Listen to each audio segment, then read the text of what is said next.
노후 파산 남의 얘기일까? 노후를 망치는 세 가지 착각 신과대화. 사실 노후는 마냥 남의 이야기인 것 같았는데 유유 슬프게도 곧 40. 노후는 더 이상 막연한 미래가 아니다.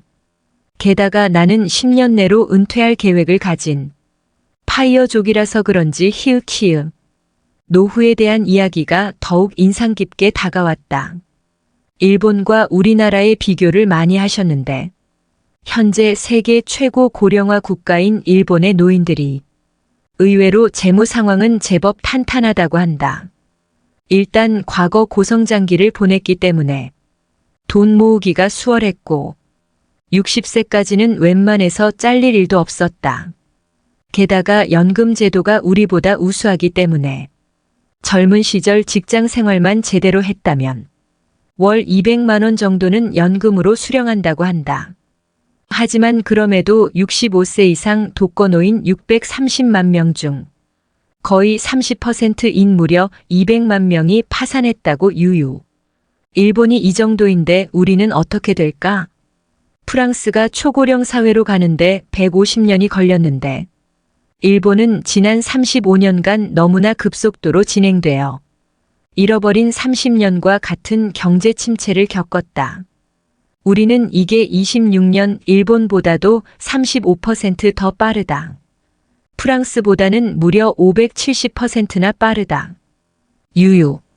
1960년생이 무려 110만 명 수준인데 올해 2020년 신생아는 20만 명대로 내려간다.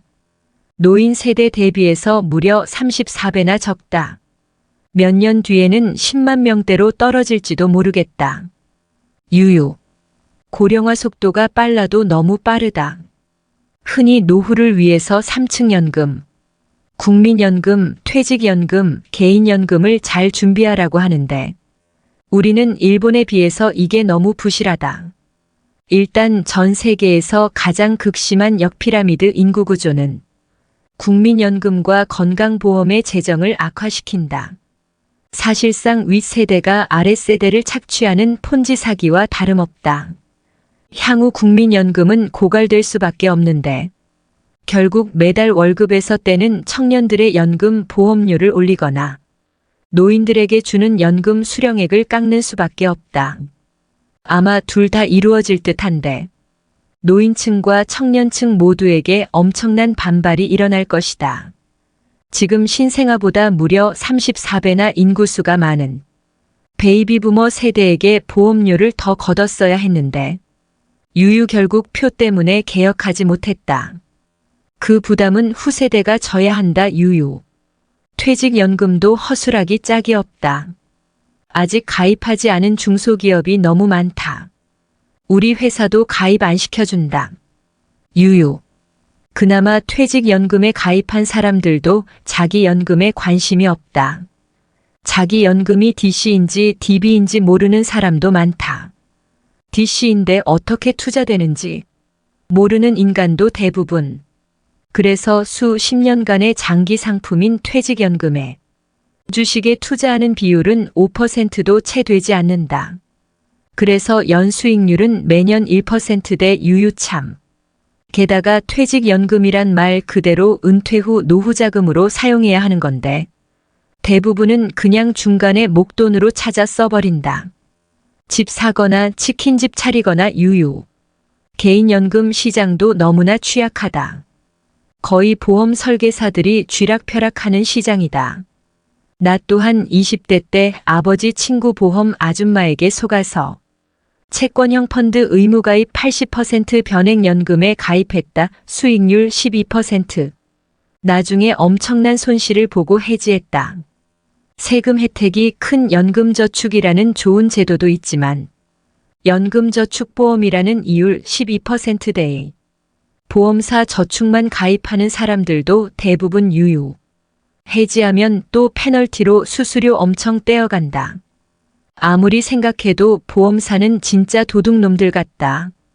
정리하자면 우리는 일명 3층 연금이라는 국민연금, 퇴직연금, 개인연금 셋 모두 부실하고 취약하다. 유유. 국민들의 금융 문맹률이 너무 심한 것도 문제고, 선진국 은퇴자들의 수입원은 주로 연금이지만, 우리는 연금 소득이 불과 12%밖에 되지 않는다. 그나마 공무원, 선생님, 군인 출신뿐 유유. 이 세 연금도 모두 적자라 추후 재정이 걱정된다. 우리나라는 향후 부동산도 큰 문제인데, 일본은 퇴직할 때 집에 대한 빚이 거의 없다고 한다. 20, 30대 빚이 가장 많지만, 퇴직할 무렵은 5% 정도로 거의 다 갚은 상태. 하지만 우리는 계속 큰 집으로 옮기기 때문에 퇴직할 무렵에도 집에 대한 부채가 엄청나게 많다. 진행자인 김동완 소장 말대로 대부분 그냥 은행집이다. 행여나 집값이 떨어지면 하우스 푸어의 염려가 한국은 너무 크다. 일본은 부모가 죽을 때 남긴 집을 아무도 상속받지 않으려 해서 집값도 안 오르고 받아봤자 세금만 나오니까 시장에 내놔도 팔리지가 않고 유유. 결국 500만 원 얹어준다고 하니 그제서야 연락이 온다고 한다. 3억 후반에 28평 집이 10분에 한 토막 나서 34천만 원 하는 경우도 많다고 한다. 그래도 빚이 없으니 그냥 죽을 때까지 살지 뭐. 라는 초연한 사람이 많다고 히읗히읗. 하지만 한국은 다르다. 빚이 너무 많다. 물론 일본처럼 10분에 한 토막 나는 일은 없겠지만 그래도 2030년 뒤 생각처럼 집값이 오르지 못했을 때 경제나 소비에 미치는 충격이 너무 크다. 사실상 전 국민이 자산 대부분을 부동산에 몰빵하고 있으니 지금 태어나는 아이들보다 34배나 많은 베이비부머 세대가 2030년 뒤 죽고 나면 그 자녀나 손자 세대가 집을 2채씩 물려받아도 집은 남아돈다. 일본처럼 우리도 집에 대한 생각을 좀 바꿔야 한다고. 그러자 김동완 소장이 히읗히읗. 아니 그럼 지난 몇 년간 집값이 이렇게 오른 건 뭐냐고 묻자 히읗히읗. 강창희 대표는 급작스러운 저금리와 부동산은 불패라는 사람들의 믿음, 분위기 때문이라고. 강창희 대표의 말에 공감이 가기도 하지만 우리나라의 부동산은 좀 다를 것 같기도 하고 부동산과 대중의 관계는 정말 예측할 수 없는 것 같다. 뭐가 되었든 여러모로 지금 일본을 걱정할 때가 아니라 우리 스스로를 심각하게 걱정해야 된다. 이렇게나 심각한 상황 속에서 노후 파산을 피하려면 대체 어떻게 해야 하는가? 대표님이 여러 좋은 말씀들을 해주셨지만 가장 와 닿았던 말은 바로 절약하기다. 특별한 비법이나 투자 방법 따위는 없다. 히읗히읗. 세상에 공짜 점심은 없는 법. 우리는 정말 고성장한 특별한 시기에 살아왔기 때문에 잘 느끼지 못하지만 선진국 사람들이 볼 때 과소비와 낭비가 너무 심하다고 한다. 졸리 대표도 처음 한국에 와서 이렇게 대중교통이 잘 되어 있는 나라에 20대, 30대가 다 차를 끌고 다녀서 놀랬다고 한 것처럼 히읗히읗. 의외로 소비 성향이 너무 높다는 것. 특히 자녀 교육에 너무 많은 돈을 쏟아붓는다. 그렇게 자녀 교육에 노후 자금까지 다 쏟아부었는데 결국 자녀가 잘 안 되면 어떻게 할 것인가? 20년 뒤 자녀와의 대화. 부모 내가 너를 어떻게 키웠는데? 노후 준비할 돈까지 다 너에게 투자했는데. 자녀 내가 공부하기 싫다고 했죠? 왜 그랬어요? 결혼 자금, 사업 자금도 못 도와주면서 내 주위 남자들은 솔직히 다 비슷하다. 굳이 자녀 교육에 많은 돈을 쏟아부어야 할까? 의문을 가진다. 하지만 그걸 와이프에게 말하게 되면 와이프 알. 당신은 빠져. 다행히 요즘은 자녀 교육에 너무 올인하는 것에 부정적인 여자분들도 많아졌다고 한다. 가장 신경 쓰지 말아야 될 말은 남들처럼 이다. 결혼할 때 그런 가치관이 비슷한 사람끼리 만나야 한다고.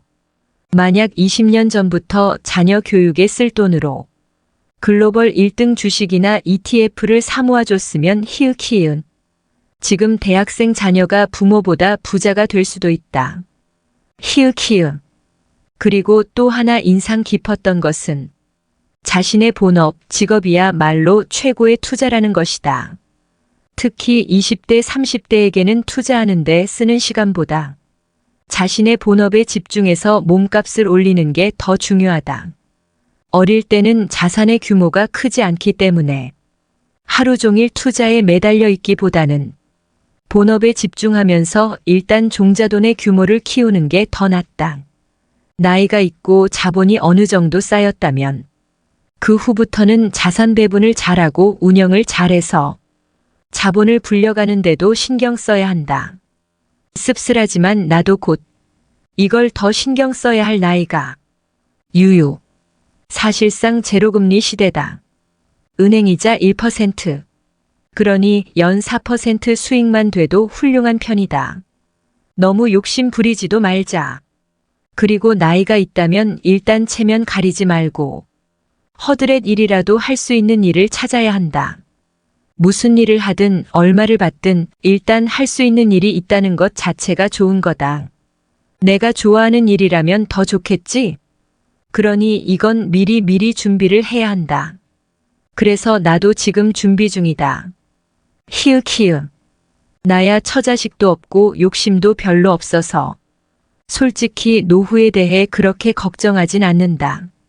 다만 얼마나 빨리 은퇴하느냐가 중요할 뿐. 하지만 주변을 보면 진짜 노후 준비라곤 일도 못한 사람들이 많아서 참 걱정이다.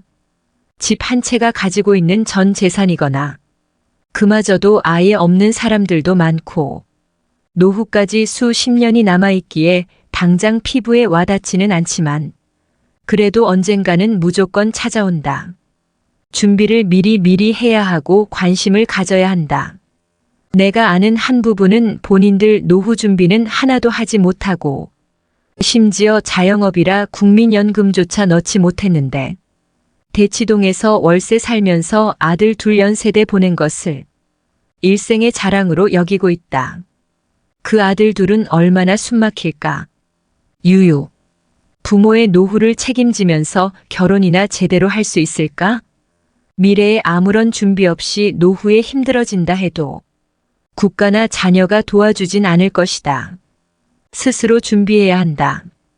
아직 늦지 않았다. 요약. 마이너스 우리나라 사람들의 노후 진짜 걱정된다. 마이너스 부동산과 자녀 교육에 몰빵하지 말자. 마이너스 절약과 직업을 갖는 것이 최고의 투자다. 1. 생애 설계의 발목을 잡는 착각들.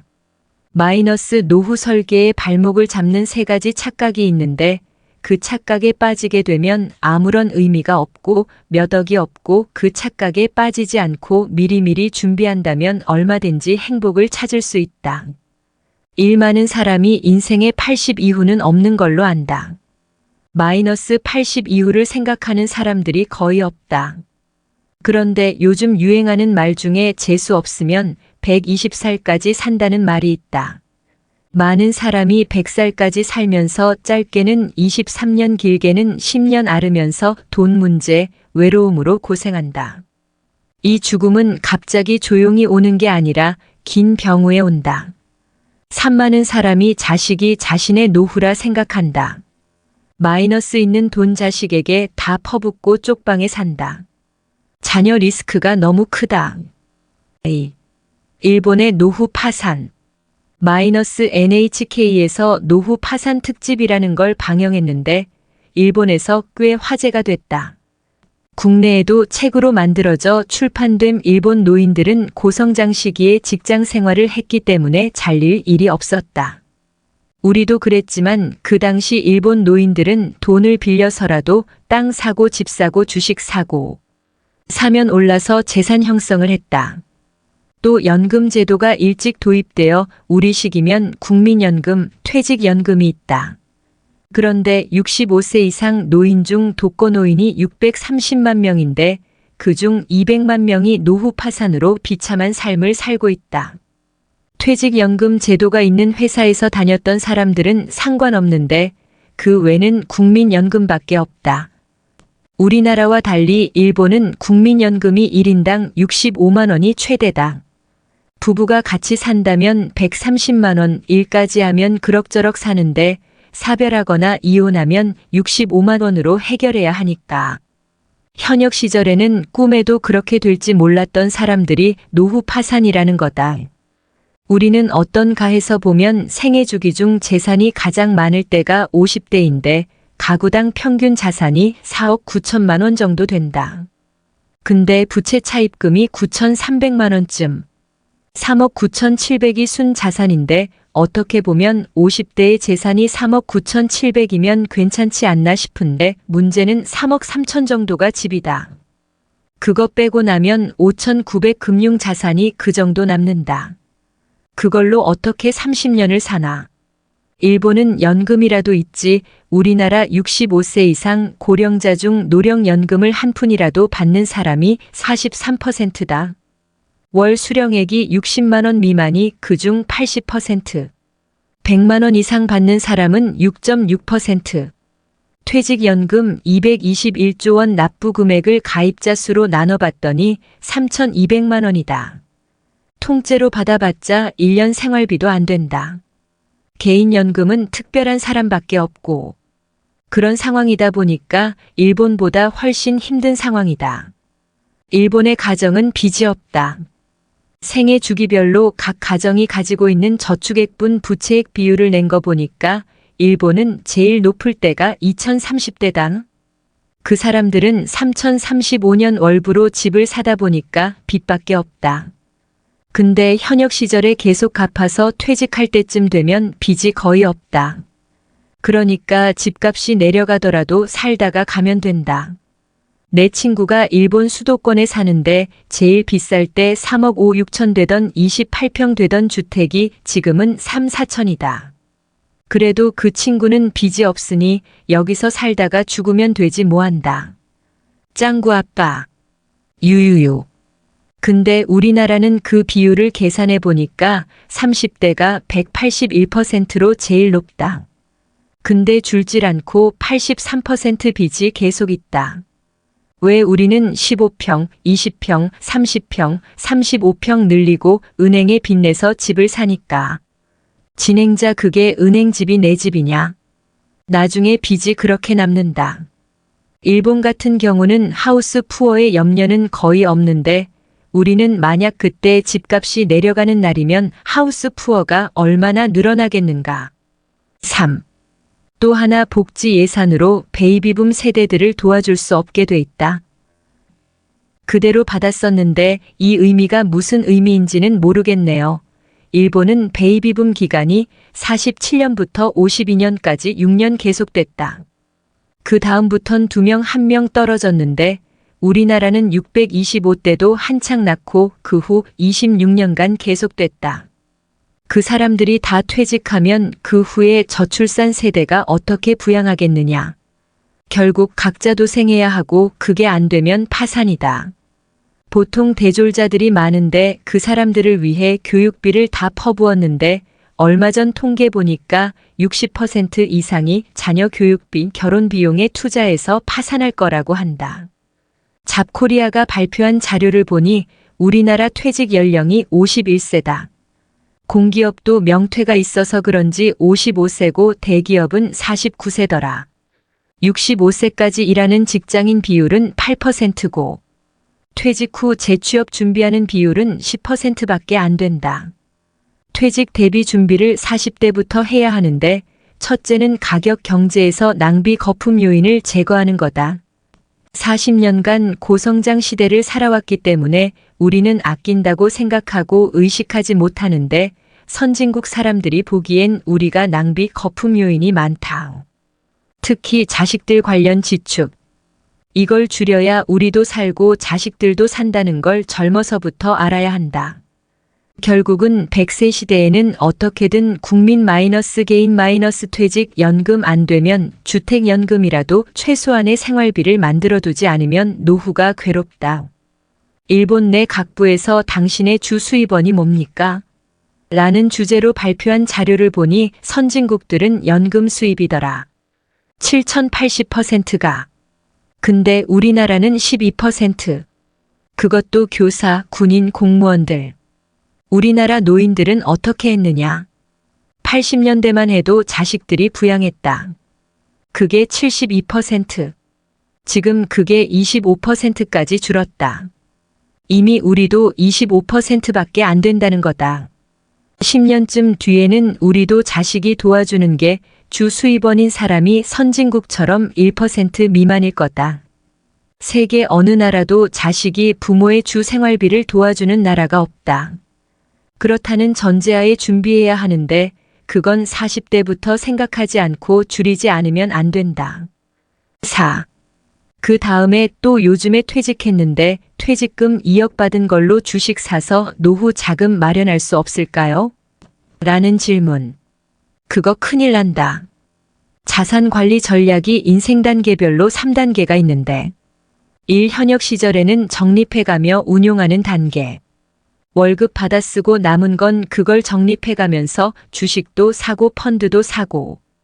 2. 모아둔 돈을 찾아 쓰면서 남은 돈을 운용하는 단계. 문제는 퇴직하고 나서부터다. 그때는 모아둔 돈을 찾아 쓰면서 남은 돈을 운용하는 단계. 세계적인 평균을 보면 모아둔 자금의 4%씩 매년 빼쓰고 남은 돈을 혼합형 펀드 등을 이용해 연 3% 수익 내서 가면 오래 갈 수 있다. 가능하면 빼쓰는 걸 덜 빼야 하는데 그러려면 연금 수입이 많아야 한다. 나 같은 경우는 국민연금이 130만 원이고 마누라가 이미 가입을 늦게 해서 30만 원이고 그러면 빼쓰는 돈이 줄어든다. 그래서 나는 2억의 정기예금보다 한 달에 50만 원 버는 게 더 크다고 본다. 그리고 지방으로 이전해서 생활비를 줄인다든지 찾아 쓰면서 운용하는 단계에서는 찾는 돈을 어떻게 줄여야 한다. 3. 나이 80 이후. 나이 80쯤 되면 3단계인데 이때는 예금에 넣고 빼쓰는 거다. 가능한 한 2단계에서 적게 찾고 3단계 예금 넣을 돈을 많이 넣어두고 빼쓰다가 세상을 뜨는데 내 노후자금이 내 수명보다 길어야 하니까. 인출 전략을 잘 세워야 한다. 낭비 앤드 거품 요인 줄이는 거. 3층 연금을 어떻게든 만드는 거. 인출 전략을 잘 세우는 거. 5. 노후의 3대 불안이 돈, 건강, 외로움. 이 세트를 최소화하는 게 결국은 일이다. 돈이 되는 일이든 사회공헌이든. 다들 일 이야기하면 신경질 낸다. 일 주면 누가 안 하느냐? 그러니까 미리미리 준비해야 하고. 일에 대한 생각도 많이 다르다. 나는 45년 전에 일본 도쿄증권 거래소에 연수를 간 적이 있다. 당시 일본 노인 비율이 전체의 8% 시절인데 그때 일본의 노인들은 체면을 버리고 일을 할 준비가 돼 있었다. 하루는 증권거래소 지하에 문서를 보관하는 창고에 노인들이 문서를 정리하고 있었다. 근데 예전엔 회사 임원, 고위 공무원 등 한 자리씩 하던 사람이었다. 그리고 호텔 가보니까 5시에 젊은 직원들이 퇴근하고 할아버지들이 밤 당번으로 교대하더라. 그거 보고 이제는 오래 살아야 하는구나. 그러면 일을 해야 하는데 멋있고 좋은 일은 젊은이들에게 넘겨주고 저런 허드렛 일이라도 해야겠다는 마음가짐이 생겼다. 고령화의 속도라고 하는 면에서 프랑스에서 155년 동안 진행된 게 일본에선 35년이었다. 거기에 적응 못하고 일본은 20년 넘게 고생했는데 우리는 고령화 속도가 20년이더라. 우리는 26년 동안 총알같이 적응하지 않고는 살 수가 없다. 근데 그 적응 중에 주택에 관한 생각, 결혼에 관한 생각, 자녀에 관한 생각을 옛날 생각에서 180도 바뀌어야 한다. 6. 거기서 제일 중요한 게 절약이라고 본다. 근데 강의 중에 절약이라고 말하면 다들 실망하더라. 재테크 강의라고 해서 무슨 종목 하나 찍어줄 알았는데 재테크 강의에서 절약 이야기한다고. 근데 2030년 동안 고성장 시대를 살았기 때문에 우리는 아낀다고 생각하는데 의식하지 못하는데 선진국이 보기엔 낭비 요인, 거품 요인이 많다. 무슨 1km 가면서 차 끌고 다니고 우선 예를 들어서 40대 후반의 맞벌이 부부 3커플을 인터뷰했다. 그중 맞벌이에서 연 1억을 버는 부부가 있었다. 그런데 초6 중이 애들 과외비로 3,380만 원을 쓰더라. 근데 거기에 교재비, 간식비, 등록금 등등 훨씬 더 들어간다. 문제는 1억씩을 60, 70세까지 벌면 상관없는데 50대 초중반이면 끝이다.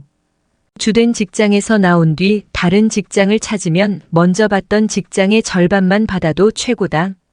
근데 애들 대학 들어가면 돈이 더 들고 또 노부모들에게 돈을 주다 보면 억대 연봉을 받던 사람이 중산층에서 탈락한다.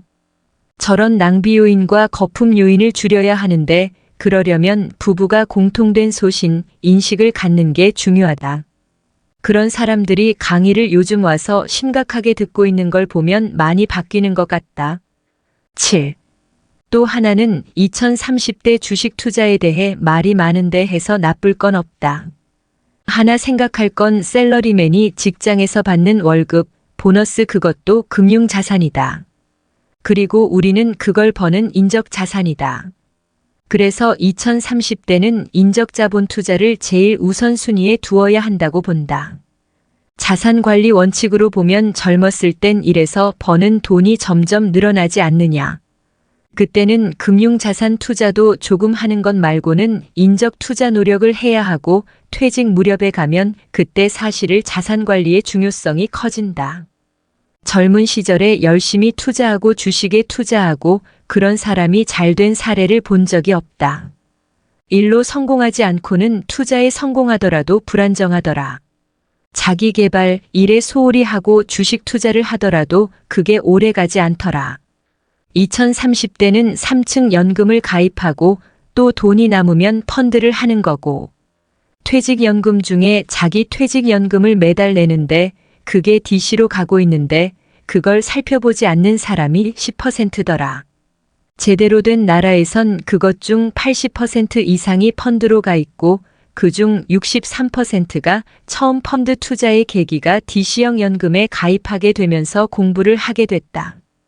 펀드 투자에 대한 지식을 쌓아서 남은 돈으로 펀드를 한다. 그 일을 하게 되면 시간 소요가 없다. 자산 관리, 재산 분리기를 하면서도 자기 일을 하게 되는데 어느 종목에 집중하면 자기 본업에 소홀하게 된다. 8. 가장 큰 투자 엔진은 자신의 직업이다. 그거는 꼭 생각해 봐야 한다. 또 주식을 하더라도 주머니를 3개를 가져야 한다. 생계형 주머니, 노후 대비앤드 자산 대비형 주머니, 트레이딩 주머니.